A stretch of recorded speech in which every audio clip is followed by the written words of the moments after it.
Ukrainian drones struck multiple energy sites in Russia overnight, the General Staff reports. A refinery in Syzran, Samara region was hit, causing a large fire, while another drone strike set ablaze a processing unit at a refinery in Krasnodar.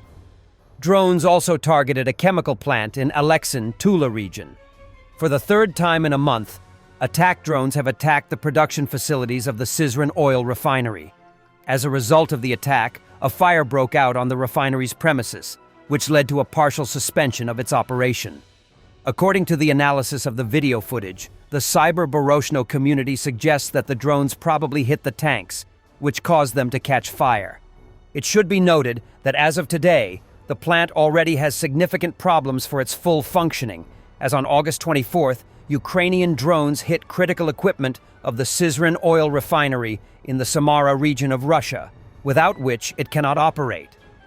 At that time, the refinery was hit by 5 drones, 3 of which hit critical equipment, namely the AVT-6 primary oil refining unit, the L-35-6 secondary refining unit, and the pumping station. The plant was also attacked on August 15th. At that time, local residents heard at least 10 explosions. Later, the American edition of Reuters published a story claiming that the attack led to a temporary suspension of processing and acceptance of crude oil at the Syzran refinery. The Syzran oil refinery is part of Rosneft. Its capacity is 8.9 million tons of crude oil per year, and its products include gasoline, diesel fuel, aviation kerosene, and bitumen. The company supplies fuel to the Samara, Saratov, Penza regions, and partially to the central regions of Russia. The refinery also supplies fuel to airfields and military units of the central and southern military districts of the Russian Federation. The Syzran oil refinery has been attacked by Ukrainian attack drones before, in particular, in February and March of this year. At that time, a fire was also recorded on the territory of the enterprise.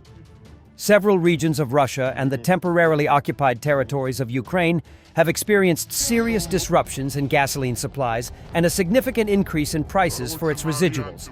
The shortage is most acute in Crimea. Some gas stations have completely disappeared, while others have sporadic supply, which has led to a persistent fuel shortage on the peninsula. Other regions of the Russian Federation are also experiencing problems. In Transbaikal, price tags for AI-95 have gone out at gas stations, and the remaining gasoline is only sold to corporate customers. In Vladivostok, 2 grades of gasoline, AI-92 and AI-95, are in short supply. In Buryatia and Primorsky Krai, the fuel shortage caused a sharp rise in prices, by an average of 5 to 10 rubles per liter.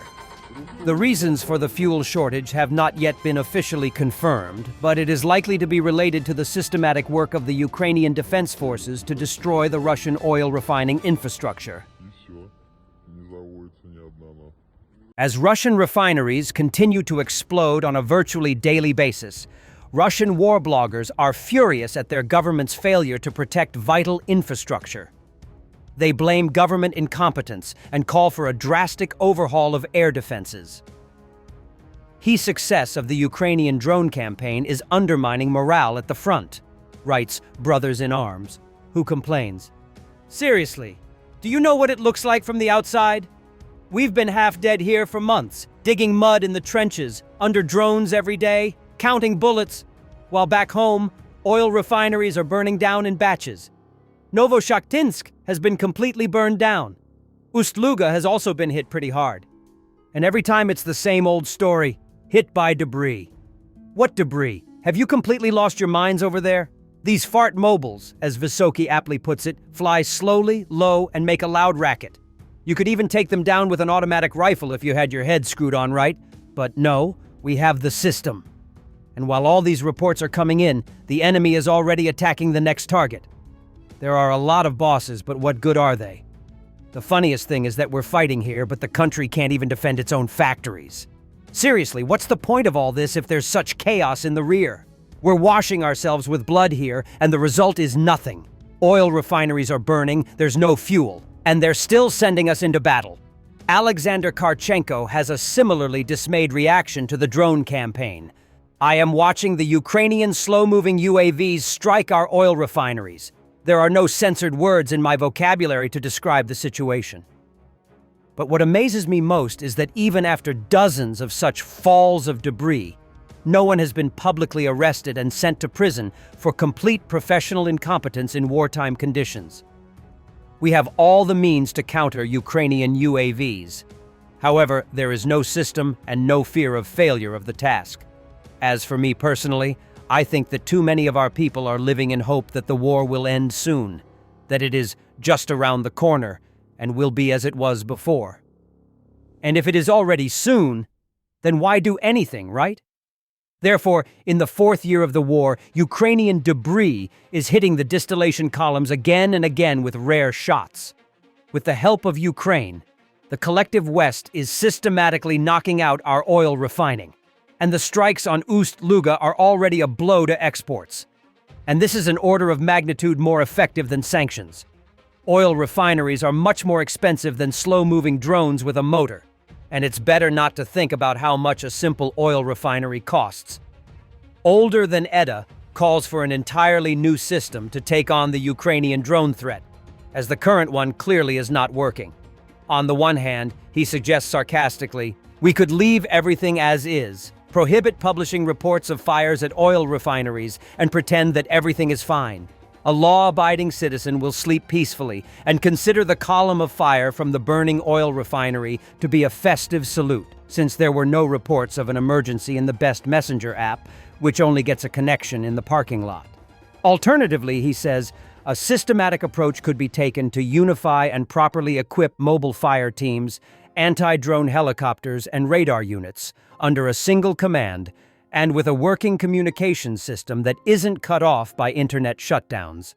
As has already been said hundreds of times, the problem is not in the means of destruction. The problem is laziness, lack of initiative, fear of what if something happens, and lack of competence.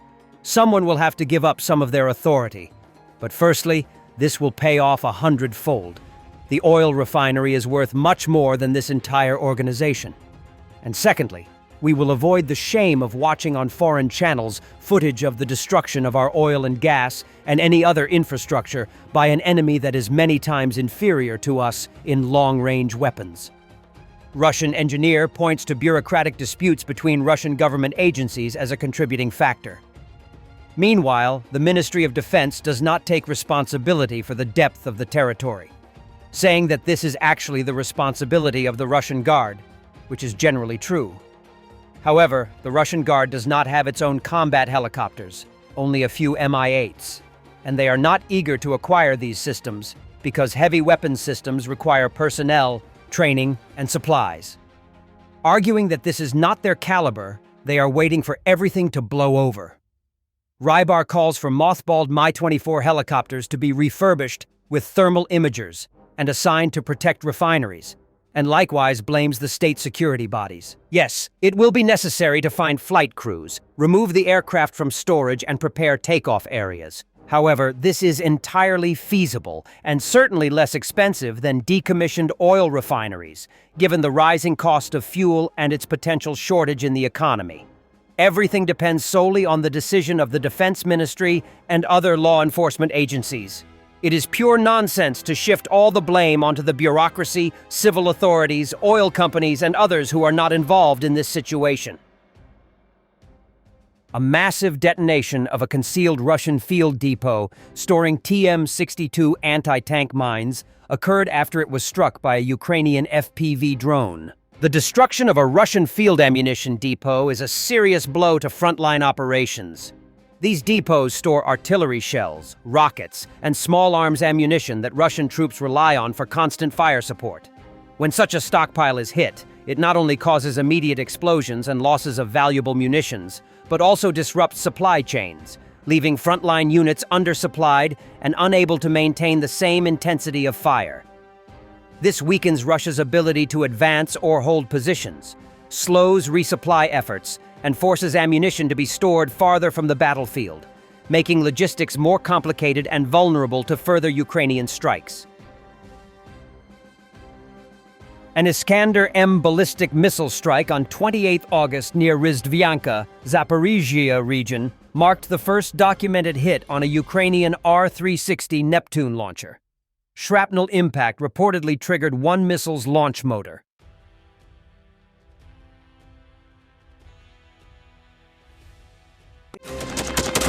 Thanks for watching, and don't forget to subscribe. Also, if you want to support Warthog Defense, please become our member and get early access to new videos, exclusive members-only videos, and become administrator in comment section. The membership link is in the description.